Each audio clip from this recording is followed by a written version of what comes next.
Dito sa mundo, ito talaga yung totoo, yung realidad na dapat alam mo at ng lahat ng tao.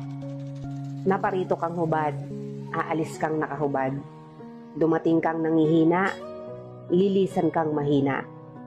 Iniluwal kang walang salapi at mga bagay, maglalaho kang walang salapi at mga bagay. Ang una mong paligo, may naghugas sa iyo. Ang huli mong paligo, may maghuhugas sa iyo. Ito ang buhay, kaya bakit labis ang mali siya, ang inggit, ang pagkamuhi, ang galit at pagkamakasarili. Maging mabait sa lahat at gumawa ng kabutihan. May hangganan ng oras natin sa mundo. Huwag sayangin sa walang kabuluhang bagay. Manalangin at higit sa lahat, huwag na huwag nating sasambahin ng pera.